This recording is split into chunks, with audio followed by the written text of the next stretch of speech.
Óbvio, se pensa muito, talvez, nos 270 milhões, né? Acho que, não sei se o nosso CEO já esclareceu, mas os 270 milhões não é para comprar jogador, vou pegar 270 milhões e comprar jogador. Não, nós temos que pagar folha salarial, nós temos que equacionar dívidas, nós temos que melhorar a estrutura, nós temos que melhorar a nossa categoria de base, dar mais condições para os nossos garotos, para os nossos profissionais, buscar tecnologias. Então, há uma série de fatores que englobam esse investimento.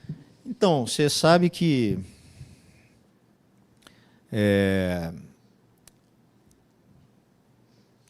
eu sempre trabalhei diferente do que pensam, porque isso foca-se muito ainda, que eu disse para o nosso colega ali, muito em contratações. Então, às vezes, não se analisa a realidade do momento. Eu só trabalhei em clube com muita dificuldade financeira. Quando eu cheguei no Palmeiras, não tinha o Palmeiras de hoje. O Palmeiras não tinha estrutura, o Palmeiras não tinha categoria de base. Quando eu falo não tinha, não é que não tinha, né? Vocês estão entendendo. O Palmeiras tinha muita dificuldade de estrutura, muita dificuldade de categoria de base. O Palmeiras tinha pouquíssimas receitas. O Palmeiras vivia muito do dinheiro particular de um presidente, que era o Paulo Nobre. Com o tempo, e os processos, e o desenvolvimento de ideias, e o crescimento do projeto, é que as coisas foram acontecendo. A Crefisa entrou 2 meses depois da minha chegada, não com o investimento de hoje, mas com o investimento daquele momento do Palmeiras. Então, foi assim. Foi sem investimento, foi com muita expertise, com muita criatividade, com muito relacionamento com o mercado, que nós montamos aquele Palmeiras 2015, 2016. Aí sim, com o tempo, as coisas foram ficando mais claras, os investimentos foram chegando, a Crefisa foi aumentando o investimento, os jogadores começaram a ser vendidos por 30 milhões de euros. Então, assim foi o Palmeiras. O Cruzeiro, de 2000 e... Eu cheguei no Cruzeiro em 2012, mesma coisa. O Cruzeiro não tinha grandes investimentos em 2012. O Cruzeiro quase caiu em 2011. O Cruzeiro tinha uma estrutura sólida, financeira de pagamentos em dia, etc. Mas não tinha grandes investimentos. Fizemos um time de muitos jogadores que, naquele momento, eram jogadores poucos conhecidos, muito criticados. Levamos o Everton Ribeiro, meu amigo, foi porrada, tá de pé, porra. Não era o Everton Ribeiro de hoje. Levamos o Ricardo Goulart, quem é esse? E levamos alguns veteranos, pô, o cara tão aposentado, de repente virou bicampeão brasileiro, aí tá tudo certo. Mas também era um clube que não tinha grandes investimentos. Atlético Paranaense é um clube que há anos trabalha com gestão, uma folha salarial compatível com aquilo que pode, há anos. Até para não ter investimento alto. Até Paranaense compra. Aliás, comigo começou a comprar um outro jogador, que foi o que o presidente Petralha me convidou. E aí chamou a atenção o Vitor Roque, enfim, né? Mas, na verdade, o meu histórico é exatamente o que é o histórico do Vasco. É ter muita criatividade, é trabalhar dentro de um orçamento prévio. O que difere um pouquinho é o plano, é o que eu venho dizendo. O que era o plano lá atrás do Cruzeiro? Qual era o plano do Palmeiras? Qual era o plano do Atlético Paranaense? E qual é o plano do Vasco? É o que eu estou dizendo, de alinhamento e expectativa. O plano do Vasco é a médio e longo prazo. Então, não é um plano de ser avassalador, sair contratando e tudo. Não. Se fosse o plano, vamos fazer. Tem recurso para isso?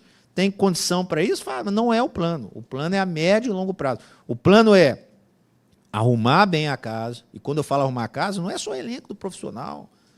É base, é estrutura, é profissionais, tecnologias, equacionar dívida. Está entendendo que é muita coisa junto que nós precisamos fazer e, ao mesmo tempo, fazer um futebol profissional competitivo. Então, esse é o plano. Por isso que é a médio e longo prazo, por isso que cada lugar tem a sua particularidade. Mas o meu perfil é exatamente o mesmo que foi e sempre foi, que é trabalhar na reconstrução e no momento. E eu estou insistindo em dizer isso para o torcedor estar escutando de um cara do mercado que o Vasco tem muita coisa boa. E é claro que nós temos que buscar sempre mais. Então, acho que isso aí o nosso Felipe pode organizar melhor um bate-papo com eles, para eles falar de orçamento e tudo. O que eu posso dizer é o seguinte, eu só vou trabalhar com aquilo que eu tenho em mãos. Sempre com muita responsabilidade e austeridade. Como sempre fiz. Ah, Matos, mas lá no Palmeiras, sim, naquele momento era aquilo que a gente tinha, aquilo que a gente fez. Ah, mas lá no Atlético, sim, era aquilo que a gente tinha, que a gente fez. Tudo que vai ser feito aqui vai ser dentro dessa responsabilidade. Detalhar isso aí, eu vou pedir para você pegar com eles, que é melhor, que são pessoas com mais informações nesse momento que eu, e também a responsabilidade daquilo que é o trabalho deles. Mas pode ter certeza que sempre dentro da responsabilidade é assim que eu vou trabalhar, dentro daquilo que eu posso ter. Credibilidade é tudo. Eu sei que a credibilidade ele passa muito pelas pessoas. As instituições são as pessoas. E durante esses quase 20 anos de mercado, eu tenho a minha credibilidade, o meu relacionamento com o mercado. E é claro que eu vou trabalhar sempre para que tudo que seja combinado, que seja cumprido. É assim que o Vasco vai ter a sua credibilidade. E a credibilidade do Vasco ela já vem crescendo e muito em relação a isso. Repito, senão eu mesmo estaria aqui. Ah, dificuldade de pagamento, dificuldade de atraso. Isso pode acontecer e vai acontecer em todos os clubes do mundo. Acabei de fazer um dos maiores, se não o maior negócio da América do Sul, e nós tivemos lá algum atrasozinho. Eu estou falando de um negócio de... Então, isso pode acontecer. O que não pode é não ter o desejo de fazer aquilo acontecer de maneira correta. E, obviamente, na medida do possível, acertar aquilo. Então, acho que o Vasco vem, sim, se evoluindo bastante, vem, sim, buscando essa credibilidade do mercado. E é isso que eu vou querer, vou tentar contribuir, e acho que é por isso até que eu estou aqui. O Vasco pode e vai trabalhar para ser campeão em todos os campeonatos. Todos os campeonatos. Nós precisamos acreditar nisso. Insisto, se eu não acreditasse nisso, eu não ia estar aqui hoje. Então, independente do poderio dos adversários, independente das dificuldades que nós temos, independente de ser a médio e longo prazo, sempre vamos entrar pensando positivamente que queremos buscar coisas grandes. Algumas vezes dará, outras vezes não. Isso é da vida, né? O que a gente tem que fazer é estar bem fundamentado nos nossos processos, nas nossas ideias, para que isso aconteça muitas vezes e por muito tempo, por muitos anos. Essa é a ideia. Então, por isso que eu insisto no médio e a longo prazo. E também porque eu sei que o torcedor está ansioso, né? O torcedor está ansioso, o torcedor quer para ontem, e ele tem razão de querer para ontem, está machucado, quer mudança e tudo. E eu estou insistindo que isso vai acontecer, mas vai acontecer fundamentado em ideias, em planos, para que, quando aconteça, aconteça definitivamente. Não aconteça por acaso 1, 2 anos. Entende? Esse é o plano. E o Campeonato Carioca é um campeonato importante, como todos os campeonatos são importantes. Eu chego a dizer que o regional, né, e disputei alguns, ganhei alguns, perdi outros. Quando ganha, time grande como é o Vasco, praticamente você nem é uma obrigação, né? E quando perde é um tsunami, né, para todo mundo. Acho que a gente vai entrar com a responsabilidade, como eu te disse. Todos os jogos, qualquer campeonato, vamos sempre entrar e trabalhar para fazer o nosso melhor, e que o nosso melhor seja vitórias, seja protagonismo, que nos aproxima de títulos, né, que eu falei aqui para você, né, do protagonismo. Acho que é por aí. Tá bom? Quando eu digo de médio a longo prazo, é o planejamento, mas também disse algumas vezes que cabe nós, profissionais, fazer com que esse médio prazo seja para ontem, né? Que é o que o torcedor quer, e nós também, né?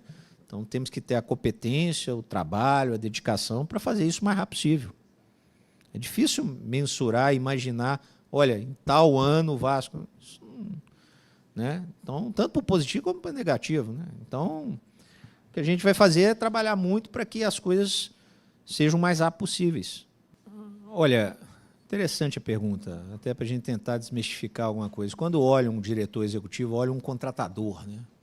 E muitas vezes, para não falar todas, o julgamento ele é das contratações. O cara é bom se as contratações derem certo, o cara é horrível se der errado. Não é assim.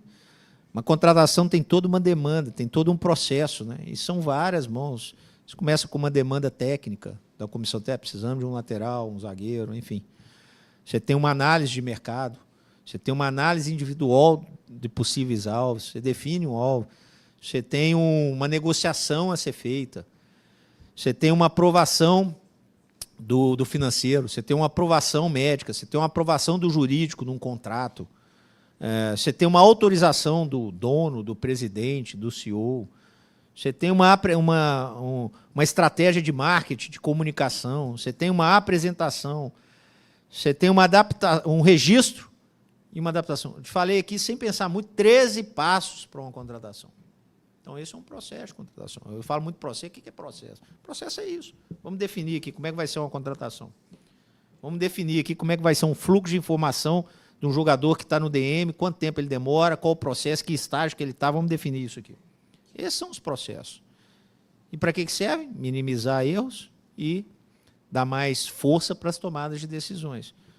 Acho que o Vasco e o futebol brasileiro como um todo precisa definitivamente entender isso, que o individual, lá dentro, ele aparece com o coletivo. E é isso aqui fora também.